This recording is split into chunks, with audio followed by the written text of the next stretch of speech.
mga kumari ko, magandang buhay sa ating lahat. So welcome to my vlog. Char! Dahil ang kumari niyo ay nag-crave ng pinakbet, ay aba. Agad naman akong nagluto.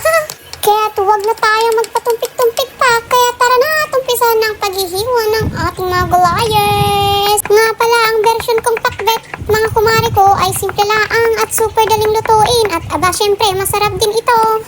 Meron pala tayo dito mga gulay na talong, ampalaya, kamatis, sitaw, kalabasa, okra, at syempre wag nating kalimutan si bawang, sibuyas, karne, at ang pinaka-importante ay ang ating bagoong mga kumari ko.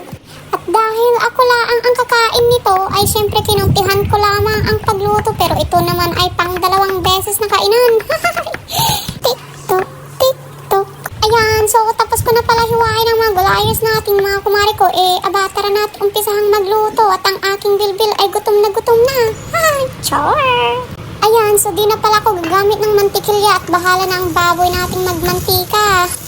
Ayan mga kumare, pag nag-brown na pala si karne ay pwede na nating igisa si bawang at sibuyas. Tapos pag okay na, pwede na din nating isunod ang ating kamatis. Ayan, at ihalo-halo lang natin sila hanggang sa mahilo sila. Walay girl. Pagkatapos pala ni kamatis mga kumare ko ay maglagay na tayo ng bagoong. At gisadong bagoong nga pala gamit ko dito at wala ako nung dating versyon. Kaya naman may sponsor dyan ng bagoong mga kumare ko. Charing! Ayan mga kumare, at pagkatapos nito ay pwede na din pala natin isunod ang ating mga hiniwang gulayers. At para sa pampalasa ay bukod tanging paminta at asin lamang ang aking ilalagay. Ayan, so tapos ihalo-halo ulit natin sila mga kumare ko. Ayan, maglalagay na din pala tayo dito ng tubig at syempre sayang ang natitirang bagoong kaya sisimutin natin ang botelya nito gamit ang tubig. Pinoy tayo girl. At ayan, pagkatapos pala nito ay tatakpan lang natin si pakbet hanggang sa lumambot ang ating mga gulayers. O diba ang bilis?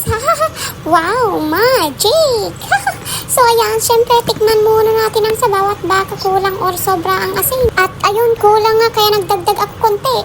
Muli nating takpan at ayan na nga, luto na si pinakbet natin mga kumari ko. O diba mabilis lang siya? At teka, matikman nga ulit. Ahahay, ayun, swak na ang lasa mga kumari ko. Pero parang gusto ko pang lutuin ng ilang minuto. Ayan, perfecto na siya mga kumari ko. Kaya tara na at ilagay sa ating mangkok. O diba, sabaw pa lang nakakatakam na. O paano ba yan mga kumari ko? Hanggang dito na lang muli at talagang ako'y gutom na. Kaya't kakain muna ang kumari nyo. Kaya pa-thumbs up at follow naman dyan. Oh, char! Thanks for watching mga kumari ko. Bye-bye!